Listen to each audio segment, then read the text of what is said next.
Shalom semua. Yang terhormat Bapak Doni Aryani Leo Rio dan teman-teman yang saya sayangi. Shalom semua, selamat pagi. Untuk memenuhi tugas 3 pendidikan agama Kristen Protestan, kali ini saya akan melakukan khotbah. Judul khotbah saya kali ini adalah Cahaya Kasih.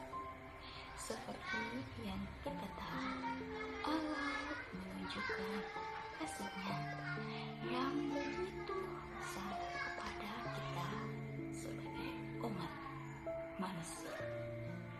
Alkitab juga sudah menuliskan itu semua. Seperti bisa kita bacakan dalam Yohanes 3 ayat 16. Di sana tertulis, karena begitu besar kasih Allah akan dunia ini, sehingga Ia telah mengaruniakan anaknya yang tunggal, supaya setiap orang yang percaya kepadanya tidak binasa, melainkan memperoleh hidup yang kekal. Dalam ayat ini, Allah menunjukkan kasih-Nya yang begitu besar kepada kita. Allah mengaruniakan anaknya, yaitu Tuhan Yesus Kristus.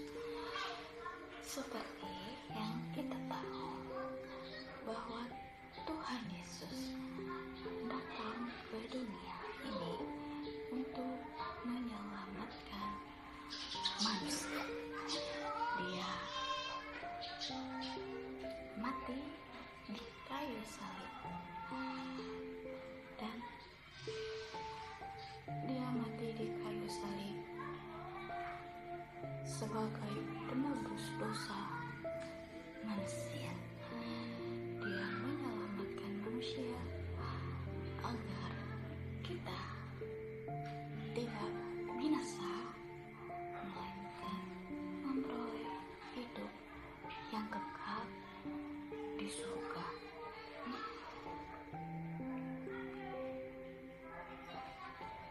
Dalam Roma 5 ayat 8, Tuhan juga menunjukkan kasih-Nya kepada kita.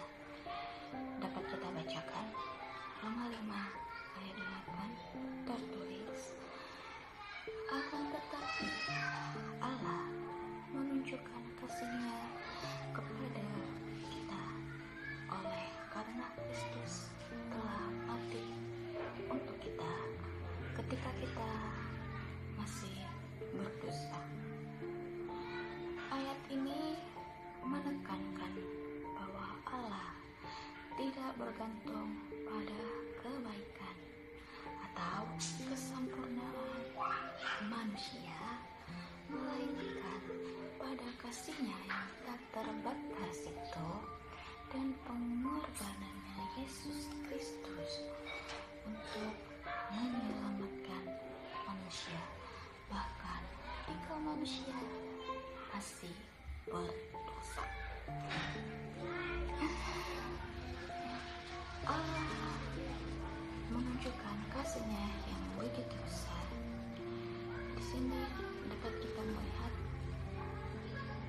dari khotbah ini, kita dapat mengetahui bahwa cahaya kasih selalu hadir dalam hidup kita.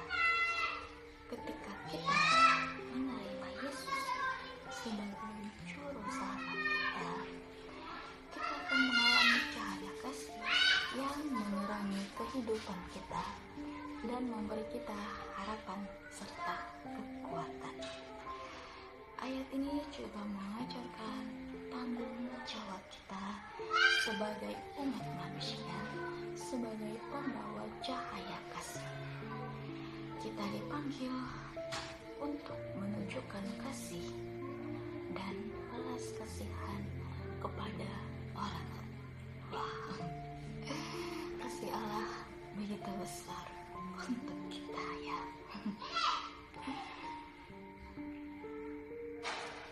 Untuk itu, teman-teman, marilah kita membuka hati sebagai manusia untuk menerima kasih Allah tersebut dan menjadi pembawa kasih kepada orang lain. Dalam Alkitab juga tertulis bahwa kita sebagai umat manusia haruslah menjadi garam dan terang dunia. Artinya apa? Kita harus menjadi pembawa kedamaian untuk semua umat manusia. Tuhan mengajarkan kasih-Nya, menunjukkan kasih-Nya kepada kita, dan kita dipanggil untuk mengasihi orang lain dan bahkan mengasihi musuh kita. Tuhan berkata, jikalau pipi kiri kamu ditampar, maka berilah pipi kanan kamu. Memang mungkin agak konyol untuk kita, tapi inilah kasih. Ketika seseorang membenci kita, Tuhan mengajarkan kita untuk tidak melakukan timbal balik, yaitu memberi kebencian kepada yang menjadi musuh kita, melainkan Tuhan mengajarkan untuk kita mengasihi. Kita harus mengasihi sesama manusia, tapi musuh kita sendiri. Baiklah teman-teman, demikianlah khotbah yang dapat saya sampaikan kepada kita semua. Terima kasih. Shalom.